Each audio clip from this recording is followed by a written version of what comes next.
Bonjour les amis, alors aujourd'hui on arrive vraiment, voilà, dans ce chapitre 28, c'est vraiment la conclusion du traité et sur le modèle, effectivement, donc je vous l'avais dit, d'un traité de vassalité. On va en lire quelques bribes, et puis à la fin je vous dirai exactement de quel traité il s'agit.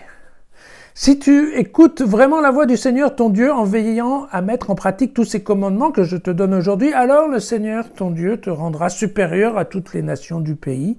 Et voici toutes les bénédictions qui viendront sur toi et qui t'atteindront, puisque tu auras écouté la voix du Seigneur ton Dieu. Car en effet, tous les traités de vassalité du Proche-Orient ancien, une fois qu'ont été définis les rôles des uns et des autres et qu'on a fait une conclusion de cet accord, eh bien, il y a toujours une série de bénédictions et de malédictions par rapport à si on suit le traité ou si on ne respecte pas. Et vous voyez qu'ici, on est exactement dans ce cadre-là. Béni seras-tu dans la ville, béni seras-tu dans les champs. Bénis seront le fruit de ton sein, de ton sol et de tes bêtes, ainsi que tes vaches pleines et tes brebis mères. Bénis seront ton panier et ta huche. Béni seras-tu dans tes allées et venues. Voilà, pour la série des bénédictions. Mais si tu n'écoutes pas la voix du Seigneur ton Dieu en veillant à mettre en pratique tous ces commandements et ces lois que je te donne aujourd'hui, voici les malédictions qui viendront sur toi et qui t'atteindront. Maudit seras-tu dans la ville, maudit seras-tu dans les champs. Maudit sera ton panier et ta huche, maudits seront le fruit de ton sein et de ton sol, ainsi que tes vaches pleines et tes brebis mères.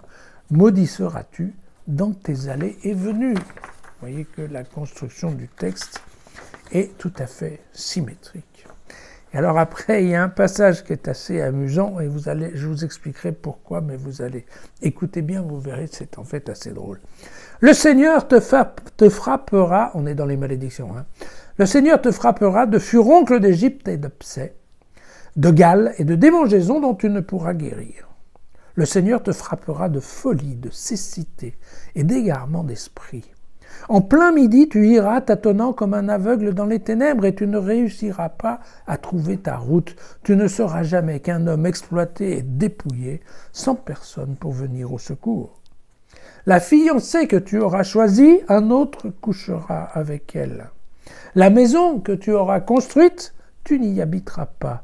La vigne que tu auras plantée, tu n'en cueilleras même pas les premiers fruits. Ton bœuf sera abattu sous tes yeux et tu n'en mangeras pas. On t'enlèvera ton âne et il ne reviendra pas chez toi. Tes brebis seront livrées à tes ennemis sans personne pour venir à ton secours.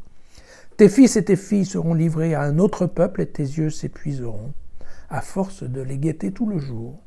Mais tu n'y pourras rien. Le fruit de ton sol et tout le fruit de ta peine seront mangés par un peuple que tu ne connais pas, et tu ne seras jamais qu'un homme exploité et broyé. Tu sombreras dans la folie à force de regarder ce que tu auras sous les yeux. Le Seigneur te frappera aux genoux et aux cuisses de mauvais furoncles dont tu ne pourras pas guérir. Tu en auras de la plante des pieds au sommet de la tête. Bon, ouais, c'est pas réjouissant.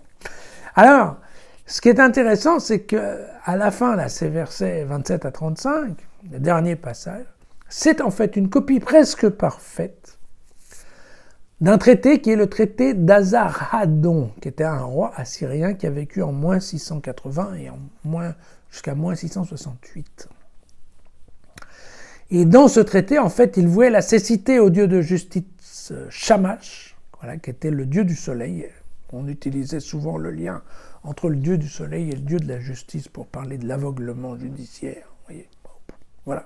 Et puis, la lèpre, elle était le fait de la déesse Sin, qui envoyait en effet toutes les maladies de peau et les choses comme ça. Donc vous voyez que, en fait, et c'est pour ça que je vous l'ai lu, dans ce cas-là, il s'agit quasiment d'un copier-coller. Ah, parce qu'évidemment, ce genre de malédiction, on ne voit pas bien ce que ça a à voir avec le fait éventuellement de ne pas obéir à Dieu. Mais en fait, voilà, tout simplement, c'est ça. C'est le traité de Azarhadon. Et donc, encore une fois, tous ces textes de la Torah sont bien entendu des projets largement inspirés de textes civils ou de traités politiques de l'époque. On a changé le nom du roi dans le nom de Dieu. Voilà. À demain.